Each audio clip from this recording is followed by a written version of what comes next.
अस्सलाम वालेकुम and welcome back to my YouTube channel अवी सिस्टर्स। और आज है पहला रोज़ा और मैं तो जा रही हूँ अफ्तारी बनाने के लिए। और मतलब क्या बताऊँ कैसा रहा रोज़ा। तो रोज़ा बिल्कुल ठीक ठाक था। वैसे रोज़ा उनके लिए थोड़ा सा टफ़ होता है जो बाहर काम करते हैं, जो वर्क करते हैं और धूप में जाते हैं, क्योंकि ये गर्मी के महीने में जो रोज़े पड़ते हैं ना, वो उन लोग को ज़्यादा पता चलते हैं। और गर्मी के रोज़े अल्लाह को पसंद भी है, और मेहनत करके रोज़ा करने का सवाब ही अलग है। जितना भी मेहनत आप रोज़े में करेंगे उसका सवाब आपको मिलेगा, कि मेहनत करके भी ये बंदा रोज़ा रख रहा है तो उसका ज़्यादा सवाब है, ना कि आराम करके रोज़ा रखने वालों का। सवाब तो दोनों का ही है, बट जो ज़्यादा मेहनत करके रोज़ा रखता है उसका ज़्यादा सवाब है। So basically I want to say this. और कुछ नहीं, अभी शाहनवाज़ को कुछ मैंने लाने के लिए भेजा है। शायद चिकन बनेगा तो वो भी इसी वक्त ही बना लेंगे। और थोड़े फल वगैरह मंगवाए हैं तो और अभी चलते हैं, आपको दिखाते हैं क्या क्या बन रहा है। और हाँ, मुझे तरावी के बारे में भी बताना है, क्योंकि बहुत लोगों ने बोला है वीडियो में कि हाँ हमें पता है तरावी कैसे पढ़ते हैं, बट आप एक बार फिर से समझाइएगा। मैं अभी जब रोज़ा खोल लूँगी, अभी तो मेरे से बोला भी नहीं जा रहा, मेरे दाढ़ निकल रही है, तो पूरा आधा हिस्सा, पूरा सर, पूरा ये गला, ये सब दर्द हो रहा है दाढ़ की वजह से। तो इतना ज़्यादा मुझसे बोला भी नहीं जा रहा है। तो चलते हैं। गाइस, कुछ नया नहीं बन रहा है, जैसे हर जगह अफ्तारी बनती है वैसे ही हम भी अफ्तारी बना रहे हैं। कुछ नया नहीं है जिसकी मैं रेसिपी दूँ। तो ये आलू उबल रहे हैं और ये जो है कढ़ाई में तेल डाला जा रहा है पकौड़ी के लिए। ये चावल तैयार हो रहे हैं, और क्योंकि चिकन बनेगा तो जाहिर सी बात है पूरा खाना तो बनेगा ही बनेगा। प्लस महिमा जा रही है चटनी पीसने के लिए। तो यहाँ महिमा ने प्याज काट के दे दी थी, मैं यहाँ पर बेसन डाल रही हूँ। और बेसन डालने के बाद पकौड़ी बनाऊँगी मैं। तेल गरम हो ही रहा है। जब प्याज कट जाए तो तेल गरम करने के लिए रख दिया करिए, उससे क्या होता है ना, जब तक तेल गरम होता है तब तक पकौड़ी का बैटर तैयार हो जाता है। उसमें मैंने डाला है नमक, देन डाला है थोड़ा सा ज़ीरा, भुना ज़ीरा। ज़ीरा के बिना तो मेरा खाना अधूरा है। उसके बाद मैंने डाली है मिर्च, और फिर उसके बाद थोड़ा सा पानी डालेंगे और अच्छे से फेंट देंगे। मेरी पकौड़ी बनाने का थोड़ा सा तरीका अलग है, क्योंकि मैं बेसन कम डालती हूँ और प्याज ज़्यादा डालती हूँ, ताकि थोड़ी करारी और कुरमुरी बने पकौड़ी। यहाँ पर मैंने इस तरह से मिलाना स्टार्ट कर दिया है।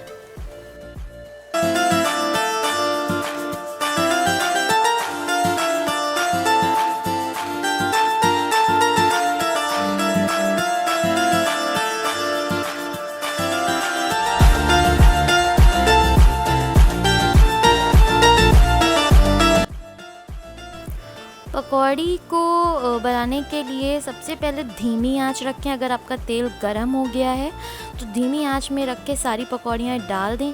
जब सारी पकौड़ियाँ डाल दें तब तेज़ आंच करिएगा, तो इस तरह से पकौड़ियाँ बहुत अच्छी बनती हैं। अगर आप तेज़ रखेंगे स्टार्टिंग में ही तो क्या होगा उससे कि आपकी पकौड़ी जलने की चांसेस रहेंगे और वो पक नहीं पाएगी। ऊपर से दिखाएगी पक गई, अंदर से नहीं पकेगी।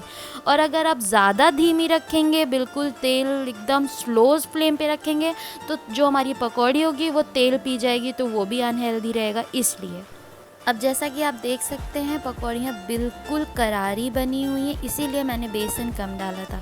यहाँ मैंने रात भर चने भिगो के रखे हुए थे, जिसके वजह से ये फूल गए हैं।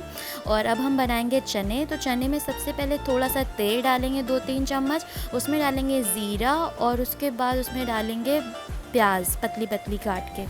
इसके बाद मैंने इसमें डाल दी हैं 2-3 खड़ी मिर्चें भी तोड़ कर डाल दी हैं। उसके बाद चने ऐड करेंगे। चने ऐड करने के बाद इसमें डालेंगे नमक, लाल मिर्च, थोड़ी सी हल्दी और थोड़ा सा ज़ीरा पाउडर। बस उसके बाद 2-3 सीटियाँ ले लेंगे और ये चने फ्राई बन गए हमारे। ये दूसरा घान था हमारी पकौड़ी का, और पकौड़ियाँ तैयार हो गई हैं, तो हम इसे साइड कर देंगे।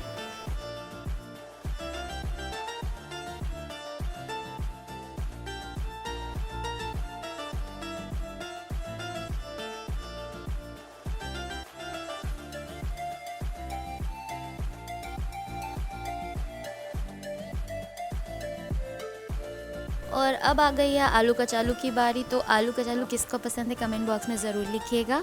तो सबसे पहले हमने आलू बॉईल कर लिए हैं और उसको छील लेंगे अच्छी तरीके से। और उसके बाद इसको पतला पतला काट लेंगे। अगर फूट भी जाता है बीच में तो कोई दिक्कत नहीं है। उसमें हम थोड़ा सा लाल मिर्च डालेंगे, थोड़ा सा नमक डालेंगे, थोड़ा सा ज़ीरा पाउडर डालेंगे, और जो हमने चटनी पिसवाई थी, लहसुन नहीं था उसमें, थी धनिया, मिर्चा, खटाई, नमक। बस सिंपल चटनी बनाएंगे और इस चटनी को इसके ऊपर डाल देंगे तो बन गया हमारे आलू कचालू। और अगर इसके साथ अब नींबू भी ऊपर से डाल देते हैं निचोड़ के तो इसका अलग ही लेवल का टेस्ट आता है। बट नींबू हमारे पास था नहीं तो मैंने चटनी से काम चला लिया है।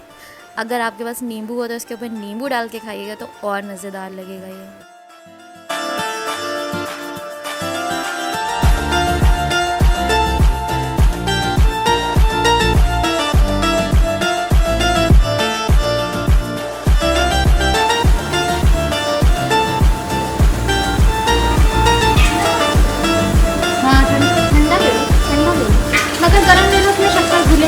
सारा तलने वाला काम हो गया है। तो कभी भी अगर आप पापड़ बना रहे हैं अफ्तारी में तो सबसे लास्ट में पापड़ बनाएं, क्योंकि पापड़ सील जाते हैं जल्दी से। तो लास्ट में ही टाइम भी ओवर होने वाला था और इसलिए जल्दी से मैंने पापड़ भी तल लिए हैं। पापड़ तलने के बाद उसमें ऊपर से नमक और लाल मिर्च मैंने स्प्रिंकल कर दी है। यहाँ पर मैं शरबत तैयार कर रही हूँ। शरबत में मैंने सबसे पहले थोड़ा सा पानी लेंगे, और अगर मतलब नॉर्मल टेम्परेचर का पानी लेंगे, ठंडा पानी लेंगे तो उसमें शक्कर डिज़ोल्व ही नहीं होती है। नॉर्मल पानी में हम बड़े 2 चम्मच, 4 ग्लास बनाने के लिए बड़े 2 चम्मच हमने इतने ही बड़ा चम्मच हमने लिया और शक्कर डाल दी, उसको घोल लेंगे। उसके बाद हमने इसमें डाल दिया रूह अफ़ज़ा 2 बड़े चम्मच, एंड देन 4-5 ग्लास पानी डाल दिया। क्योंकि ज़्यादा बना लो तो वेस्ट हो जाता है, तो इसीलिए बस 4-5 ही ग्लास बनाएं कि जिसको भी लेना होगा वो ले लेगा।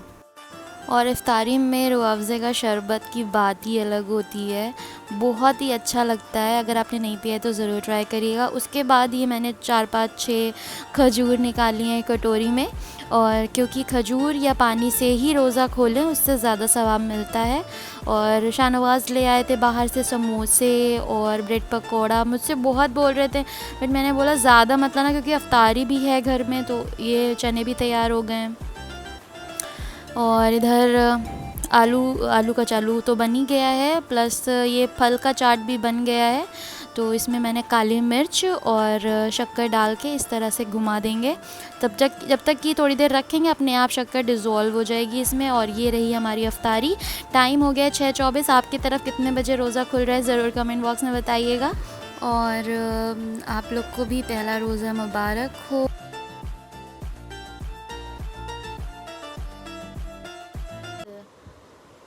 दाढ़ में इतनी दर्द हो रही थी कि मैं बता नहीं सकती, क्योंकि जो भी खा रही हूँ उसमें बहुत तकलीफ़ हो रही है। तो शाहनवाज़ गए थे हमको डॉक्टर के पास दिखाने के लिए।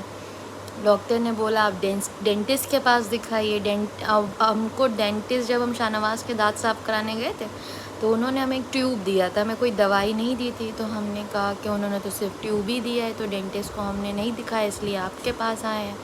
तो उन्होंने नॉर्मल एंटीबायोटिक दे दी है, सूजन आ गई है पूरी वो उतारने के लिए। तो लेकर आए, फिर उसके बाद लेट ही गए, आराम करने लग गए। और शाहनवाज़ सब लोग गए हैं तरावी पढ़ने के लिए। हम भी सोच रहे हैं कि अब तरावी पढ़ लेते हैं, नमाज़ पढ़ लेते हैं। और आप लोग ने कहा था कि तरावी कैसे पढ़ते हैं ये भी बता दीजिए। तो पहले मैं वज़ू कराती हूँ, नमाज़ पढ़ लेती हूँ, तरावी पढ़ लेती हूँ, फिर आपको बताती हूँ कि तरावी कैसी पढ़ी जाएगी।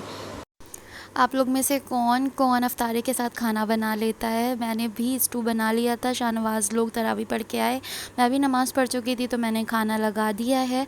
और आज मैंने स्टू बनाया था, चिकन ये लेके नहीं आए थे, पता नहीं क्यों। बताओ कैसा बना? बहुत ज़बरदस्त बना। इसको खाओ, इसको ऐसे ही खाओ बेटा। किस लिए कह रहे खाओ? रोटी से। रोटी ऐसे ही खाना है? अरे यार वो सालन है, ये ऐसे चबाने वाला है। अरे यार कुर्री है क्या? खाओ तो पहले खाओ, देखो कैसा है। पहले बताओ कैसा बना है। ज़बरदस्त। और गोश्त कैसा है? मज़ेदार है कि नहीं? आज बिल्कुल जो है, मतलब कहने का मतलब ये है कि तुम गोश्त जो है कैसा अच्छा था इसलिए अच्छा बना। नहीं नहीं बोलो, सोच तो अच्छा भी लो तो भी इंसान ख़राब बना देता है, ऐसा नहीं है, तो बनाया अच्छा है ही है। दाँत दिखाओ। तो आज मैं तरावी के बारे में बताऊंगी, क्योंकि कुछ औरतों ने और कुछ लड़कियों ने पूछा था तरावी के बारे में कि तरावी की नमाज़ कैसे पढ़ी जाती है। तो मैं आज आप लोग को तरावी की नमाज़ कैसे पढ़ी जाती है वो मैं बताऊंगी। आदमी और औरत दोनों को ही मतलब 20-20 रकात पढ़नी होती है, ठीक है। आदमी जाते हैं मस्जिदों में पढ़ने और औरतें घर में पढ़ती हैं।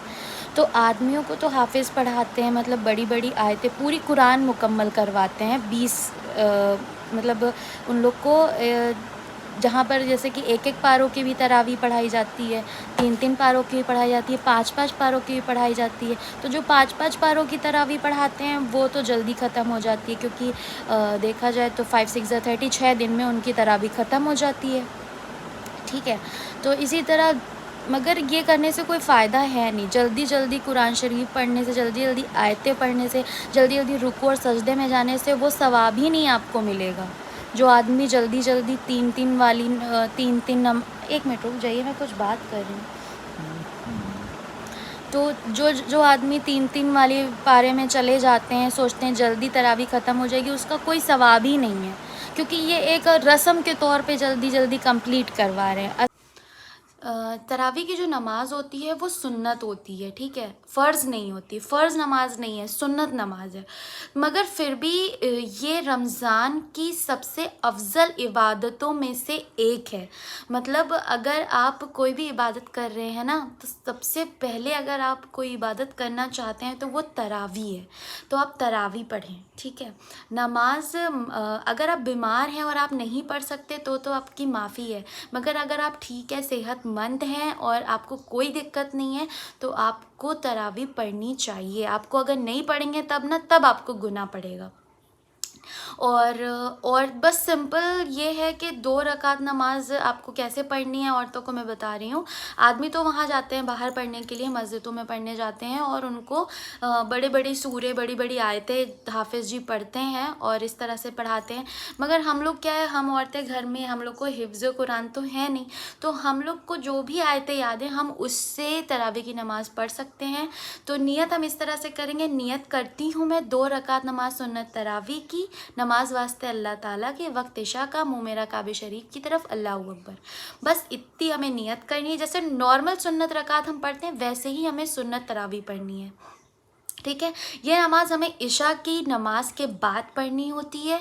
आप इसे अगर आपके घर में 2-3 औरतें हैं तो आप लोग एक साथ भी जमात बनाकर भी पढ़ सकती हैं। अगर नहीं है, आप अकेले पढ़ना चाहते हैं तो आप अकेले भी पढ़ सकते हैं, ठीक है। 2-2 करके आप इस तरह से पढ़ेंगे। सबसे पहले जब ये आप ये नियत कर लेंगे, नियत करने के बाद आप पढ़ेंगे सना पढ़ेंगे। सना के बाद आप पढ़ेंगे अलहम्दु शरीफ। उसके बाद पढ़ेंगे आप कोई भी छोटी आयत। उसके बाद रुकू और सजदे में जाएंगे एंड देन फिर उसके दूसरी रकात में आपको सिर्फ और सिर्फ अलहम्दु पढ़ना है और छोटी कोई भी सूरी पढ़ने हैं और फिर उसके बाद आपको रुकू और सजदे में जाके सलाम करना है, दुरूद शरीफ पढ़ के, जैसे नॉर्मल नमाज पढ़ी जाती वैसे। इसी तरह 2-2 करके 20 रकात नमाज पढ़नी है।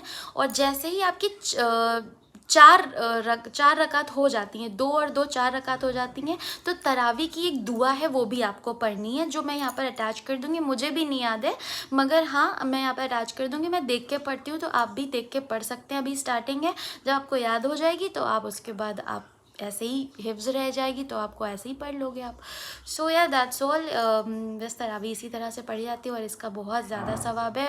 और अगर आपको फिर भी कुछ समझ में नहीं आता है तो do comment in the comment box, और कोई भी अगर बात समझ नहीं आती है तो। और तब तक के लिए that's all for today. I hope आपको मेरी वीडियो अच्छी लगी होगी। Till then do like and subscribe to my channel which is Albe's sister.